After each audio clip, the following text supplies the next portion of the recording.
What are you supposed to do when the fantasy football season's over? Feels like we just started, yet the regular season is already halfway over. I'll still be doing Dynasty Fantasy Football League content once the season is over, so if you want to check that out, make sure you subscribe to it. But if you came here for Week 10 wide receiver rankings, you're in the right place. Now in S tier, all these guys are auto starts. You're starting them week in, week out. They can do things that other wide receivers simply can't. Now A tier is a lot of the same, but there are some differences. You might have some question marks about two guys. Jalen Waddle versus Buffalo. The Bills have only allowed 6 receiving touchdowns to wide receivers this season. You start him because he's mostly been incredible without Tyreek Hill in the lineup. Just keep that stat in mind. And Nico Collins versus the Jacksonville Jaguars. It's going to be Davis Mills in Week 10.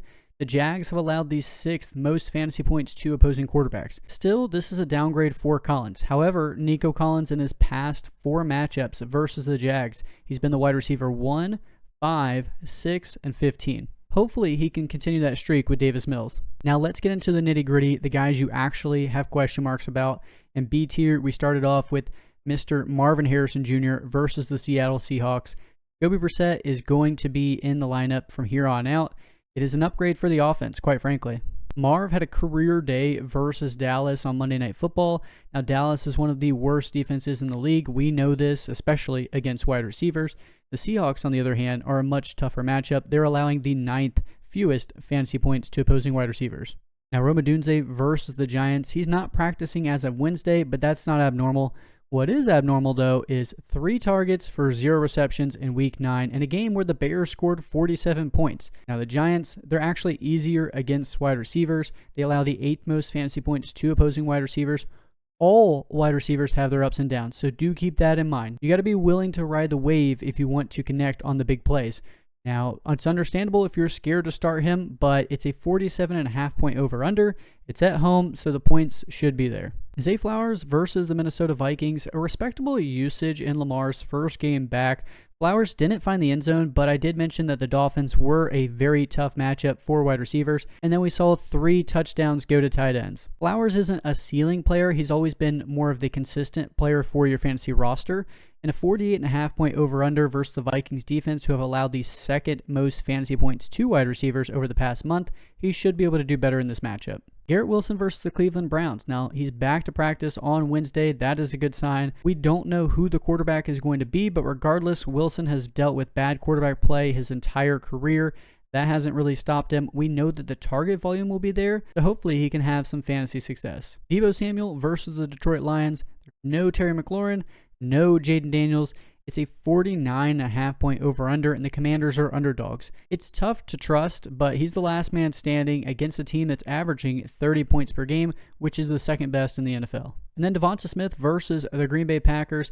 I like the Eagles wide receivers this week and for future weeks. Before the bye, weeks 5 through 8, Devonta Smith was the wide receiver 5 in points per game. And they've got a lot of games coming up that could be shootouts. They play the Packers this week, and then they play the Lions, Cowboys, Bears, and Chargers. Oh my.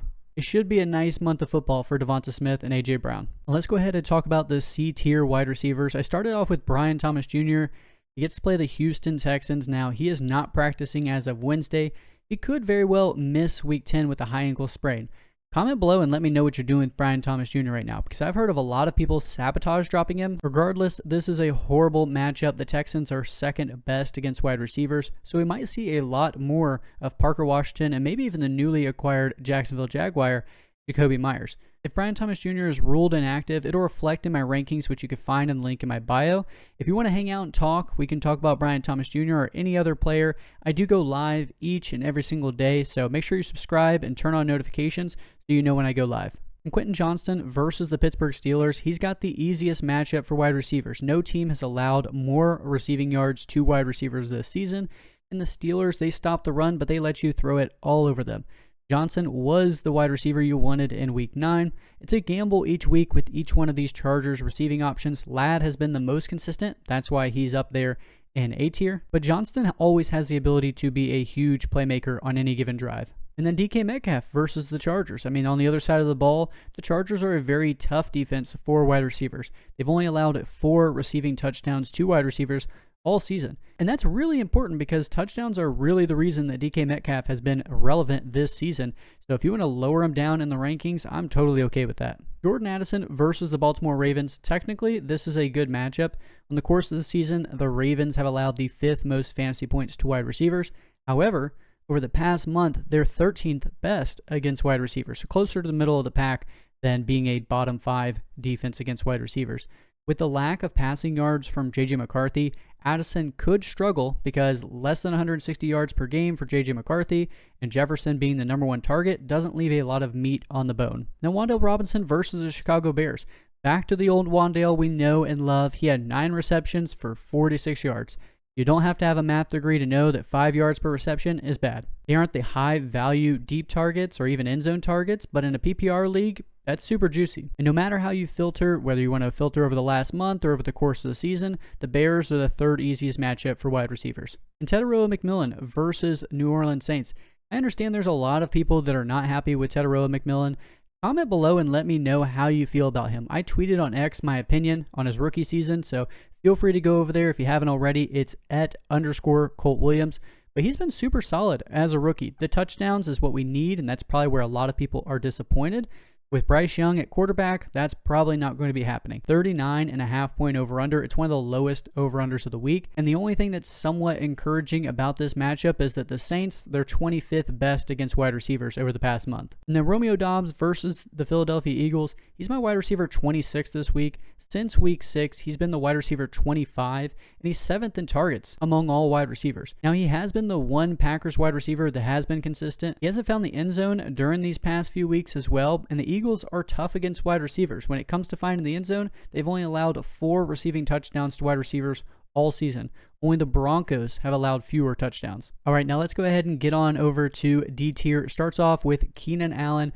I talked about the Chargers wide receivers already. It's a gamble on which wide receiver it'll be each and every single week. Keenan has been the least reliable of all of the wide receivers, but the matchup is as good as it gets if you're willing to buy in. And Chris Olave versus the Carolina Panthers. His teammate, Raheed Shaheed, got traded to the Seahawks on Tuesday. Now, it's just really Chris Olave and rookie quarterback Tyler Shuck's 2019 Oregon College teammate and 6-year NFL veteran Juwan Johnson. Now, all jokes aside, Olave did have his worst game of the season with Tyler Shuck in at quarterback. Shaheed, he saw a ton of work, but now he's gone and the matchup isn't great. The Panthers have allowed the 4th fewest points to fantasy wide receivers on the course of the season, and Olave will likely be shadowed by one of the league's top corners in J.C. Horn. Troy Franklin versus the Raiders. I talked about Franklin a lot in my waiver wire video, so feel free to check that out. He's literally the first player I start to talk about. But the TLDR about Troy Franklin is him and Sutton aren't too different after all when you look at the underlying stats. The beautiful matchup versus the Raiders in Week 10, as they allow the 4th most fantasy points to opposing wide receivers. Now, Diggs versus the Bucks. I'd be surprised if Kayshon Boutte suits up this week, so it's going to give a bump to all other receiving options, especially Diggs. Diggs found the end zone in back-to-back weeks, but he struggled to have decent yardage and targets. With Boutte sidelined, he could find both in a 48.5 point over-under versus the Bucks in Week 10. Jameson Williams versus the Washington Commanders. It's the highest over-under of the week at 49.5 points. Commanders have allowed the 6th most fantasy points to wide receivers, and they just lost one of their top corners in Marshawn Lattimore. It could be a very big week for Jameson Williams, and he's certainly got the highest upside of anyone else in D tier. DJ Moore versus the New York Giants. He's got 70 receiving yards in back-to-back games. He's not a volume monster like he used to be, but one more game and he's on fire, and we'll have to change our narrative on DJ Moore. Now, Alec Pierce versus the Atlanta Falcons in Berlin. Much like Troy Franklin, I talked about Pierce a lot in the waiver wire video, so you can check that out. But the TLDR on that one as well is that he's emerging not only as a huge deep threat, but more of a consistent piece of the offense over this past month. He's a strong flex with some upside. And Juwan Jennings versus the Los Angeles Rams, it seems that we're going to miss another week of Ricky Pearsall and maybe another week of Brock Purdy too. As far as wide receivers go, Jennings has been the wide receiver 1 for this offense over these past couple weeks. So if you're looking for that on an offense, look no further. All right, now let's go to E tier. All of these guys are flex worthy, so I'm going to talk about just a little bit on each one. Josh Downs versus the Falcons. He's got 3 touchdowns in the last 3 games. He's a great player, but it's been a lot of Michael Pittman in this offense, with Downs competing for Tyler Warren as the second target in the offense. Now, Christian Watson versus the Philadelphia Eagles. he's still ramping up in the offense. He's certainly the Packers' deep threat. With Tucker Kraft out for the season, it might lead to more targets for Watson.